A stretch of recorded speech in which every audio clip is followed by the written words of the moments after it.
Raleigh, North Carolina is consistently ranked as one of the 10 best places to live, but not if you're homeless. For example, just a block from this famous statue of Sir Walter Raleigh, a homeless man sleeps on a park bench. A volunteer group, Church in the Woods, has been addressing the need since 2004 by feeding the homeless Sunday lunch at a downtown park. Later, other groups also started giving out food at the same location, Moore Square. All this changed in August when police threatened to arrest the do-gooders for giving out food. There was a giant public backlash. Officials claimed they were surprised by the police department's actions. The city relented and allowed some feedings to resume, at least until a November meeting. Then an enterprising newspaper, the News and Observer, published emails proving the plot had been in the works for at least a month. This is what led to my recent visit to Moore Square on a Sunday morning. I was expecting to see Alice McGee, director of Church in the Woods. Instead, I ran into Tim DeVinny, who had never heard of Alice.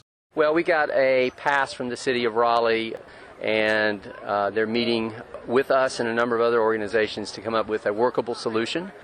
Right across the street is the old Salvation Army building. It's going to be developed, was it apartments or something like that? Do you think that has a role in getting officials to think it's not so important? I do know that Moore Square is going to be developed. I know that this is a very desirable place for the city to attract tourism, and we don't want to interfere with that. We just want to feed people that need to eat. Something wasn't quite right. I did not see any ministry going on. When I got home, I looked up DeVinny's organization, Human Beings Together.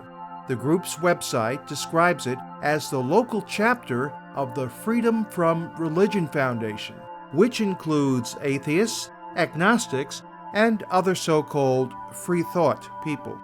So where was Alice? I've saved the best news for last. I reached her by phone. It turns out Church in the Woods has relocated to a state park 4 blocks away, safe from the city's scheme.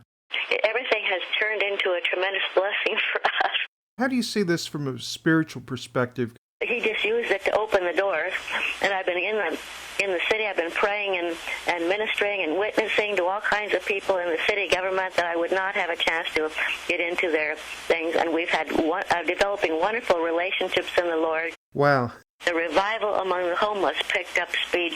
There's an old saying that goes like this: what the devil meant for bad, God uses for good.